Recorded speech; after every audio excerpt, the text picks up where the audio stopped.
Oke, selamat siang teman-teman semuanya. Assalamualaikum warahmatullahi wabarakatuh. Ketemu lagi di acara YouTube ya, di workshop online. Nah, sebelumnya ya, jangan lupa ya, ingat ya, mesti like ya and subscribe supaya terus update ya informasi mengenai workshop online.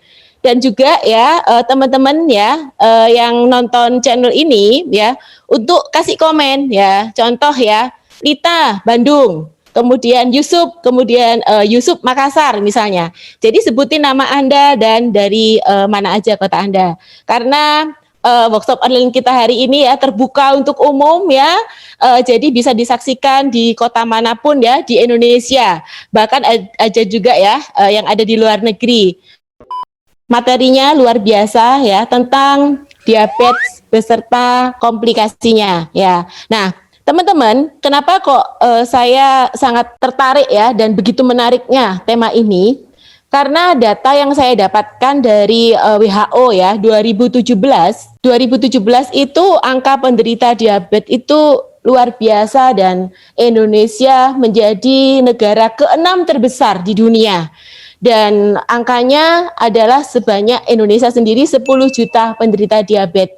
Dan data yang baru saya dapatkan, ternyata tahun ini Indonesia angka penderita diabetes itu sudah mencapai 20,4 juta penderita diabetes. Dan tentunya ini bukan satu prestasi yang menyenangkan ya buat kita dengarnya, tapi ini menjadi satu pertanda keprihatinan ya. Makanya kita akan kupas habis di sini supaya angka ini bisa diturunkan. Saya perkenalkan dulu, saya Yuyun ya yang akan memandu acara ini beberapa waktu ke depan ya. Dan nanti akan saya undang narasumber yang hari ini yang saya lihat ya di laptop saya sudah ready ya.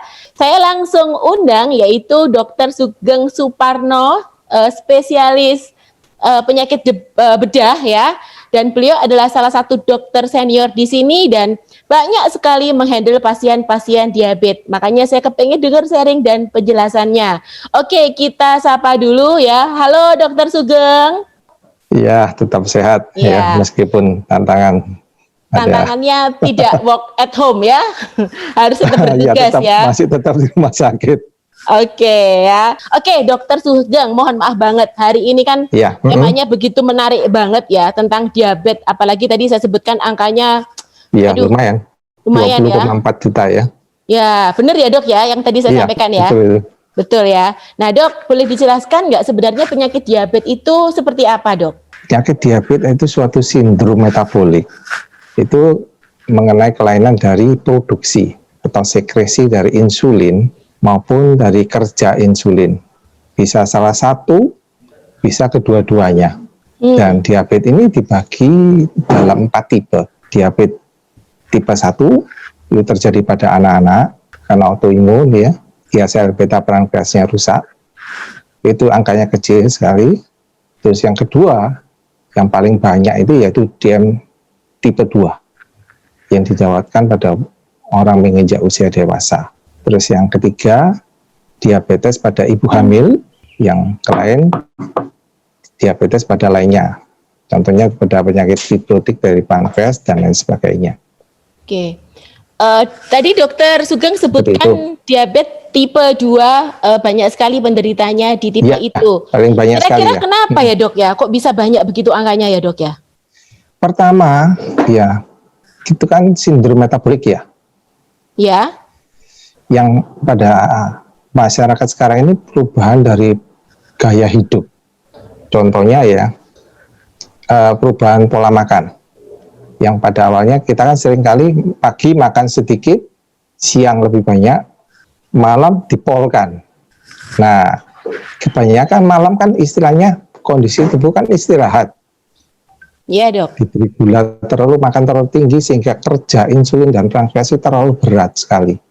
Lama-lama juga kalau kita kerja terlalu berat, lama-lama juga kalah juga kan seperti itu. Dari ahli diabetes juga saya dapatkan ya, yang bagus makan pagi itu yang banyak. Karena kita butuh tenaga untuk bekerja. Siang agak dikurangin, malam paling sedikit. Kemudian dari ahli nutrisionis juga saya dapatkan ya, bahwa orang setelah makan 2 jam itu jangan istirahat dulu. Ya aktivitas apalah, muter-muter jalan-jalan atau ngerupin dan lain sebagainya, atau mengerjakan pekerjaan tugas yang belum selesai. Setelah 2 jam baru boleh beristirahat. Berarti penambahan angka penderita diabetes itu karena tipe 2 dan karena Iya. tadi itu adalah pola hidup ya. Jadi Iya, salah bisa satunya. bisa saya mulai untuk khawatirkan anak-anak zaman sekarang ya. Karena Iya. sebenarnya diabetes itu kalau tadi lihat tentang pola makan, berarti faktor keturunan itu kecil banget ya, Dok ya? Faktor keturunan ada pengaruh. Ada Tapi pengaruh. kalau pola hidup kita dan lain sebagainya itu tidak mendukung, itu tidak terjadi. Ya. Jadi faktor lingkungan itu pengaruhnya besar sekali. Oke. Sedangkan pasien saya banyak yang saya dapatin dia orang tuanya nggak ada diabetes, tapi dia sendiri kena diabetes. Iya. Anak-anak ada juga, Dok, yang menderita diabetes? Ada, yaitu diabetes tipe 1. Tipe 1 ya. Tapi sekarang usianya lebih mudah lagi ya, masih dewasa muda begitu sudah kena diabetes tipe 2. Yang angkanya sudah mulai banyak ya. Oke. Juga karena autoimmune disease. Nah, Terus penyebab berikutnya itu faktor stres. Kenapa? Karena faktor stres itu merangsang hormon-hormon antagonis, antinya dari insulin, sehingga insulin juga bekerja lebih lagi. Terus yang faktor ketiga itu karena kita tidak bergerak. Karena apa? Kalau kita bergerak dan lain-lainnya ya, otot itu dilatih untuk menggunakan gula. Jadi dia menggunakan sistem enzim juga untuk menggunakan gula yang ada. oke. Dokter juga. Ya. Ya. Nah, setelah dapat penjelasan seperti itu, kira-kira ada gejala awal nggak, Dok? Ada tanda-tandanya nggak ya? Orang yang kena diabetes itu seperti apa? Ya, seperti ini ya. Kita seringkali kalau sekolah kan tujuannya salah satunya supaya bisa reuni kan. Iya. Nah, ada waktu reuni seringkali kita ketemu ya. Pada waktu sekolah dulu teman kita itu gagah sekali, cantik sekali dan lain sebagainya. Tapi begitu waktu ketemu reuni, loh kok loyo, lemes, terus mukanya itu lebih tua dari biasanya. Nah, seperti itu. Itu curigai salah satunya yang umum aja. Terus pada diabetes itu dia tuh makannya banyak, tapi tidak gemuk-gemuk. Oh, loh, bukannya malah seneng itu, Dok ya? Banyak orang seneng tuh, makan banyak gak gemuk tuh. Saya juga kepingin seperti itu. Tapi ternyata banyak tapi tambah kurus. Artinya terus warning ya, justru warning ya. Iya. Kalau sudah penurunan berat badan, hati-hati. Salah satu penyebabnya itu diabetes. Kemudian haus, banyak minum, terus sering kencing. Yang cukup menantang sekali itu disfungsi ereksi. Ini mesti didengar baik-baik nih. Dan lain sebagainya. Nah, ada gangguan disfungsi ereksi seperti itu. Jadi kalau ibaratnya tadi itu menurun frekuensinya, jangan curiga dulu ya, ada pihak ketiga ya. Jangan-jangan tanda-tanda tadi ini istrinya sudah terlanjur marah-marah, ternyata tanda-tanda diabetes malah dimarahi, tambah stres lagi nanti ya suaminya. Tambah lagi. Aduh, nah ini saya ingatkan dulu nih ya sama yang hari ini lagi nonton YouTube, lagi live workshop ya. Kita harus positive thinking ya, supaya pada saat ada, mudah-mudahan nggak ada ya. Tapi kalau ada gejala seperti itu ya, mesti harus waspada ya. Oke. Nah Dok, kalau tanda-tandanya tadi sudah ada. Nah untuk memastikan ini ya, karena tadi itu sudah kesenangan makan banyak, tapi tetap langsing. Udah kesenangan ini ya, langsing. Udah akhirnya lama-lama nggak diapa-apain. Nah untuk memastikan dia itu diabetes atau tidak, itu langkah apa yang harus kita lakukan? Ini ada info dari pasien saya sendiri ya, cukup menantang ini ya. Orang diabetes itu lucu, tidak diberi makan lemes, diberi makan banyak lemes. Untuk pemeriksaan labnya yang dasar dulu yang murah ya, kita periksa gula darah puasa, yaitu 8 jam setelah makan terakhir, didapatkan gula darahnya lebih atau sama dengan 126. Lebih dari 126 curiga diabetes.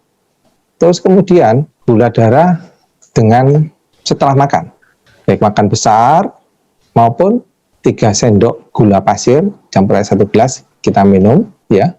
2 jam kemudian diperiksa gula darahnya. Kalau dia lebih atau sama dengan 200 berarti diabetes. Waspada. Terus ada pemeriksaan yang lebih mahal lagi. Oke. Yang ratusan ribu ya, yaitu HbA1c. Kalau HbA1c-nya lebih dari 6,5 itu curiga diabetes juga. Seperti itu.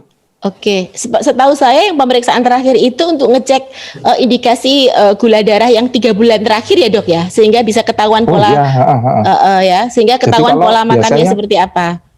Biasanya kalau pasien datang ke dokter tuh pintar sekali dia. Berapa hari sebelumnya dia udah porsir, olahraga teratur, porsir terus makan yang teratur dan lain-lainnya. Datang ke dokter, gula darahnya normal semuanya. Nah, yang terakhir yang tidak bisa dibohongin. Tidak bisa dibohongin ya. Oke. 3 bulan. 3 bulan ya. 3 bulan betul-turut, nah itu baru normal. Nah dok, untuk orang yang sudah kena diabetes tadi ya, sudah dipastikan tadi ada pemeriksaan kena diabetes ya. Kira-kira langkah apa yang dokter lakukan yang sudah kena diabetes gitu ya? Harus ngapain nih? Supaya ibaratnya ada progres untuk dia bisa sembuh dan lain-lain. Pertama yang kalau udah kena diabetes, kita harus mencegah supaya orang itu jangan terkena komplikasi. Oke. Dari rekan dari Perkeni ya, ahli diabetes endokrin, mereka menyebutkan bahwa setelah 5 tahun orang terkena diabetes, 68% mengalami gangguan jantung. Jadi komplikasi jantung yang timbul. Dengan asumsi seperti itu, jantung sudah kena, berarti yang lainnya juga bisa. Contohnya komplikasi yang dapat pertama di kepala, stroke. Bisa juga pikun, Alzheimer, Parkinson dan lain-lainnya. Kemudian turun sedikit ke mata, bisa mengalami kebutaan, apa kerennya retinopati diabetes, terus kelainan gigi juga, turun ke bawah lagi serangan jantung. Terus yang ke bawah lagi gagal ginjal, terus yang ke bawah lagi yaitu disfungsi ereksi. Terus kemudian lagi gangguan dari ekstremitas atau anggota gerak. Biasanya dirasakan apa? Rasanya tangannya itu dingin karena dia ada gangguan aliran darah. Terus gangguan dari saraf-saraf tepinya, rasanya tangan, kaki itu rasanya kok kebas, rasanya pati rasa gitu. Nah, kalau sudah mengalami seperti itu, biasanya dia jalan tanpa alas kaki atau sepatunya terlalu sempit, mengalami luka ya. Ya, akhirnya komplikasi berikutnya akan timbul lagi berikutnya. Luka sampai gangren pun, bahkan amputasi sering terjadi. Artinya dok, sebenarnya bukan hanya diabetes sendiri itu yang mengerikan, tapi justru penyakit keturunannya tadi itu ya dok ya, karena hampir semua organ itu malah diserang ya dok ya. Ya, jadi dan diabetes sendiri ada komplikasi yang akut, itu komplikasi yang kronis ya. Komplikasi yang akut itu gula darahnya terlalu tinggi sekali, atau terlalu rendah sekali. Itu cepat sekali kejadiannya seperti itu. Oke. Nah, begitu melihat ternyata cukup mengeri, bukan cukup mengerikan ya, sangat mengerikan ya menurut saya ya dok ya. Nah, pengalaman dokter sendiri pada saat menghandle pasiennya seperti apa dok? Nah, kalau saya menghandle pasien dulu ya, saya tetap menggunakan ya secara medikal, saya gunakan salep. Salah satu contohnya Fludarem, EPO, terus antibiotik untuk anaerobnya, kuman anaerobnya, saya gunakan metronidazole. Terus kemudian pembedahan ya, dengan mengeluarkan nanah jaringan mati itu, setelah itu kita isi itu. Nah, banyak yang menantang seperti di situ. Karena apa? Diabetes sendiri kan menyebabkan gangguan aliran darah. Nah, itu yang cukup menantang di situ. Meskipun sudah perawatan seperti itu, terjadi gangguan aliran darah, tidak menutup kemungkinan amputasi hasil akhirnya. Nah, setelah saya memperhatikan juga nutrisinya dan vaskularisasi atau aliran darah tersebut, sekarang sudah mulai banyak kemajuan ya. Contohnya nanti akan saya presentasikan yang mau saya amputasi tidak jadi, terus kemudian tendon atau uratnya kelihatan, itu bisa menutup lagi. Salah satu contohnya, boleh saya tampilkan slide-nya? Oke, boleh dok. Ya, Silakan dok. ini kejadiannya sudah beberapa tahun yang lalu ya. Ini cukup menarik ya. Usia juga cukup senior, 64 tahun. Dia penderita diabetes, stroke pada kaki yang kiri, ekstremitas yang kiri, kemudian gangren juga pada tungkai yang kiri. Terus dia mengalami gangguan dari gerak mata, tik. Jadi matanya berkedip terus pada sisi yang kiri lagi. Nah, ini datang ke saya, kita lihat slide-nya. Tanggal 2 Mei ya, itu mestinya kalau kaki yang stroke, dia kan mengecil, dia besar di malam. Jadi bengkak. Mulai dari atasnya lutut sampai pergelangan kata kaki, itu bengkak semuanya. Dan di dalam itu isinya nanah dan otot-otot yang rusak. Biasanya saya belah ya, tapi kalau ini saya buat lubang sedikit untuk mengeluarkan nanah dan jaringan matinya tersebut sekitar 1 liter. Nah, setelah saya lakukan operasi, ya begitu ya, kempes ya, seperti itu. Nah, kejadian cukup menantang. 3 hari kemudian terjadi gangguan aliran darah. Nah, sudah mulai busuk. Bawahnya itu tulang itu persis. Otot-ototnya juga busuk semuanya, mengecil semuanya. Nah, ini saya tawarkan ke keluarganya. Secara medis, saya sudah menggunakan semuanya. Betul-betul sudah saya gunakan semuanya. Tapi, saya gunakan nutrisi yang lebih lanjut dan keluarga setuju. Akhirnya, ini cara kerjanya, aliran darah sebelum saya beri nutrisi polisakarida itu, namanya Fometa. Dan aliran darah saya lancarkan dengan Alpha Spin. Itu sebelumnya dia gantet seperti ini. Jadi sel darah merahnya itu lengket-lengket semuanya. Setelah itu setelah penggunaan itu dia jadi lancar. Nah, akhirnya perkembangannya 6 hari kemudian, tampak kan jadi agak merah-merah gitu sampingnya. Lagi, ya terus perkembangannya dia 10 hari kemudian, 20 hari kemudian, terus ya 20 hari lebih, terus slide. Ya, terus ya kita lihat perkembangannya ya. Nah, ini tepat 2 bulan. 2 bulan sudah nutup dan kondisi terakhir seperti ini. Dan 2 tahun yang lalu saya ketemu dengan pasiennya.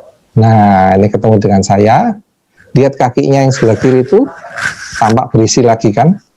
Iya. Dan dahsyatnya pasien ini dia bisa jalan lagi. Jadi stroke-nya hilang. Kemudian gejala tik ya, matanya berkedip itu hilang juga. Yang buat saya amazing di sini. Dokter Sugeng, ya. Setahu saya nih ya, kebetulan saya juga punya keluarga adalah diabetes ya, dan rata-rata kalau sudah kena luka seperti itu sulit untuk keringnya. Nah, kok bisa sampai membaik seperti ini? Kira-kira handle pasiennya seperti apa ya dok? Ya itu tadi, pengobatan secara medis. Ya. Salep mepododerm, metro, terus kadang saya gunakan kultur juga untuk melihat kumannya, pemberian antibiotik yang sesuai dengan kulturnya itu, regulasi gula darahnya, saya gunakan insulin, ya dari rekan sejawat dari penyakit dalam. Kemudian untuk nutrisinya, saya berani menyetop karbohidrat. Jadi karbohidrat cukup pagi aja, siang dan malam tidak boleh. Jadi saya gunakan Alpha Meta itu. Oke. Nah, tapi pasiennya boleh makan yang lainnya loh ya. Sayur boleh, daging ayam boleh, telur boleh, tahu tempe boleh. Nah, yang rata-rata kan sebelumnya yang namanya pasien kalau sudah kena diabetes itu kan nggak boleh makan karbo kan ya dok ya, karena kan bisa memicu gula darahnya naik lagi ya. Jadi pemberian nutrisi yang baik tadi ya dok ya. Iya. Jadi nutrisi harus diperhatikan juga. Ada beda ya dok ya? Ada beda saat menghandle pasien yang dikasih nutrisi. Sebelum seperti ini biasanya hasil akhirnya ya amputasi. Kemudian kalaupun dia sembuh, lukanya butuh bertahun-tahun. Sedangkan kalau ini kan saya lihat terhandingan 2 atau 3 bulan lah sudah menutup. Sehingga ongkos atau biaya untuk berobatnya juga murah juga. Kita tekan juga di situ. Oke, ya. Karena buat saya ini amazing dok, bisa membaik seperti ini.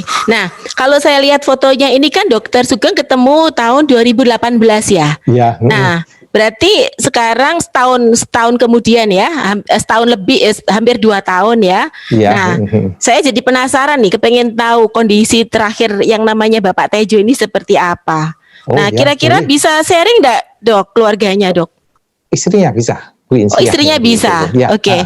Untuk bisa sharing gimana caranya? Bisa saya kirim nomor teleponnya ya. Oh, bisa telepon ya? Bisa telepon. Oh iya bisa, ya, bisa. Karena saya yakin begini, Dok. Yang namanya diabetes itu kan banyak orang berpendapat begitu ya, mempunyai mindset obatnya itu nggak bisa stop ya, karena kan itu jangka panjang.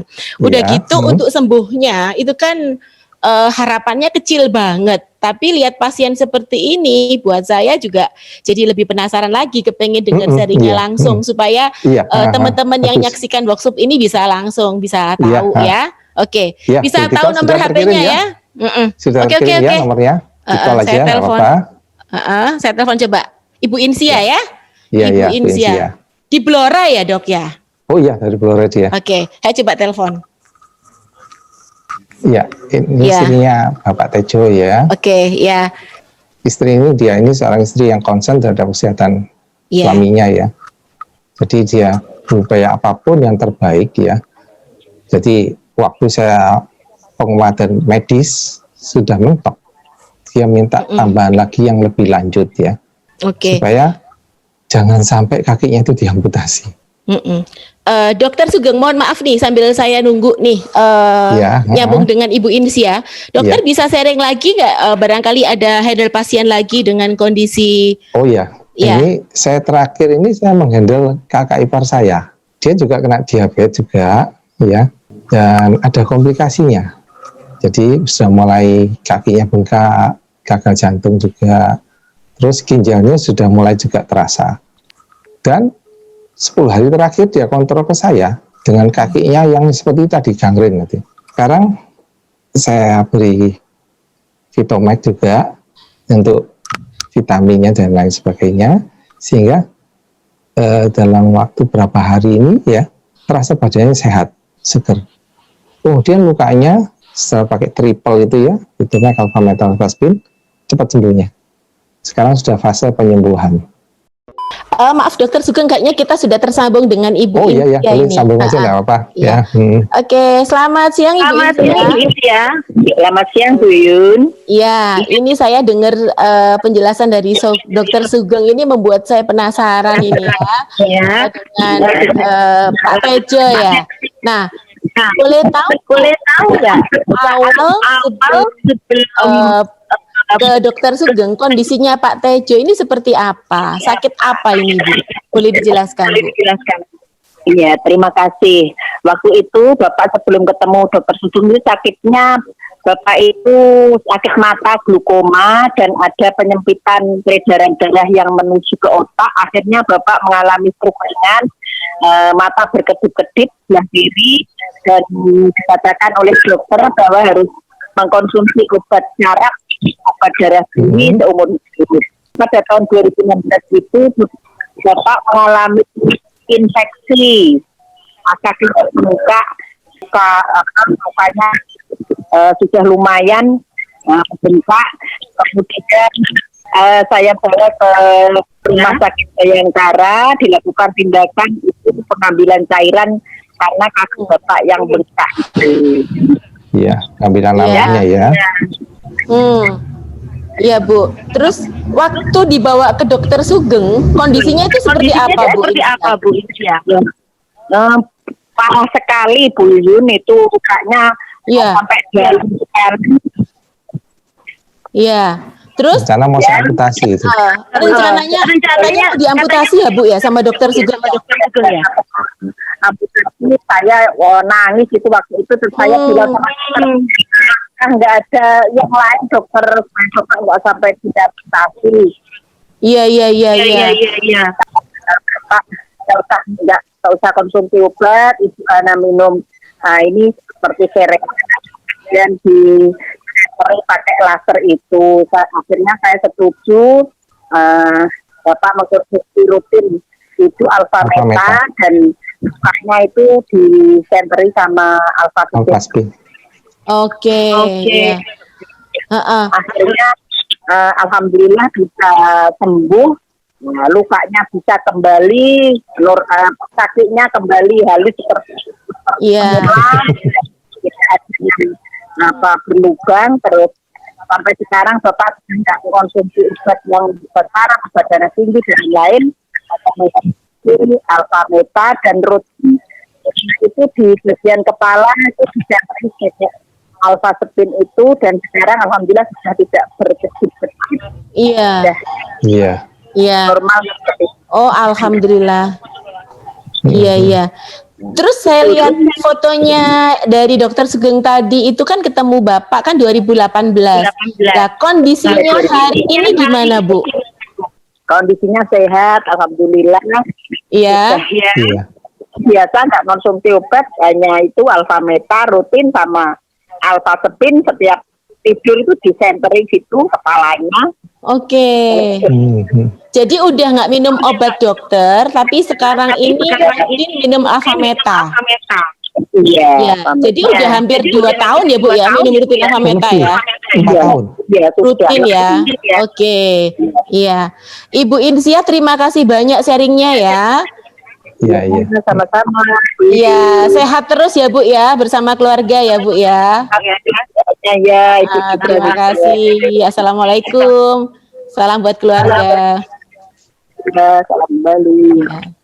Wah, luar biasa, amazing. Iya. Saya jadi ikut seneng ya dan mendapatkan harapan ya untuk teman atau keluarga yang kena diabetes.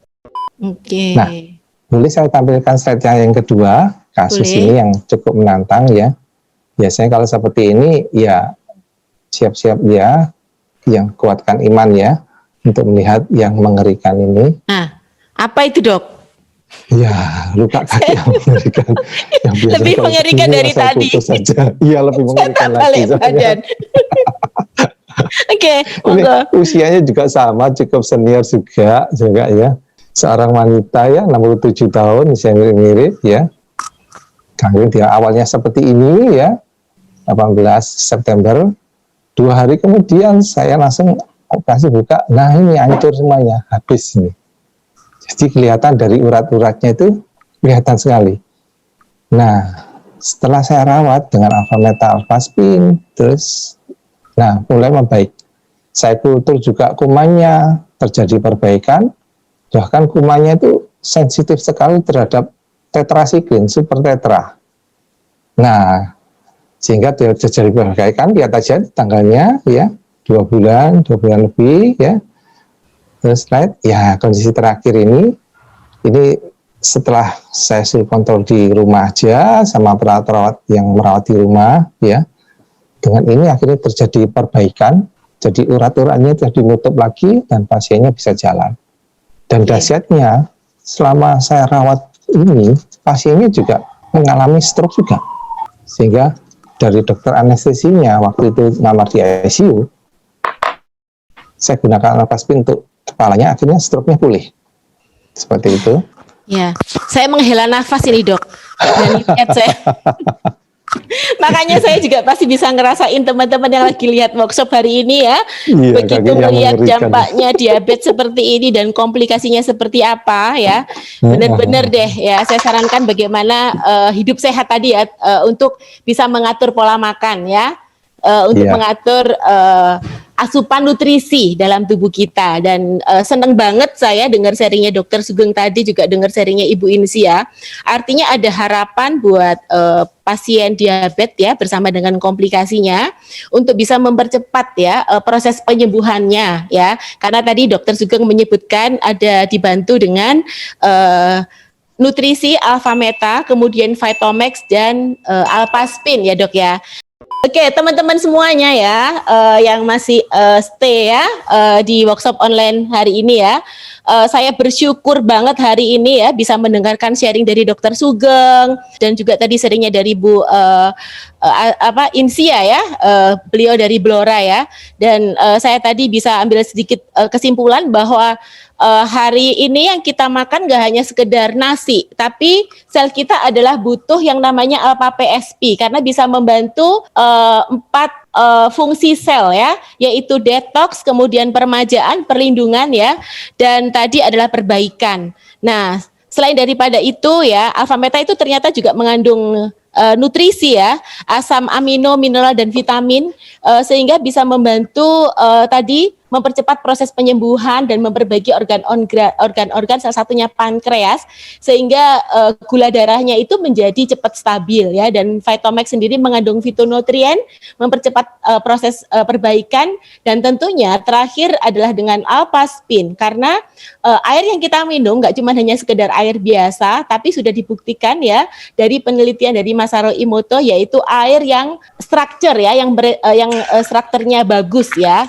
Karena dengan dialirkan alpha-spin itu ternyata airnya banyak tambahan oksigennya yang dibutuhkan oleh sel ya. Oke, many thank you for your sharing ya Dokter Sugeng ya dan Ibu Insia ya. Tadi mohon maaf Ibu Insia tidak bisa ditampilkan lewat video ya karena ada challenge di jaringan wifi ya. Dan teman-teman semuanya yang masih stay ya untuk ngikutin channel kita tetap ya like, subscribe, dan jangan lupa masih ada waktu untuk komen dan bagi ya, karena saya yakin banget ya dengan stay at home hari ini ya kita isi sesuatu yang bermanfaat ya dengan ikutin acara workshop online seperti ini, jadi pengetahuan akan kesehatan menjadi bertambah dan bisa menurunkan angka penderita diabetes ya, supaya betul-betul turun banyak ya Dokter Sugeng ya. Iya, belum banyak sekali. Betul.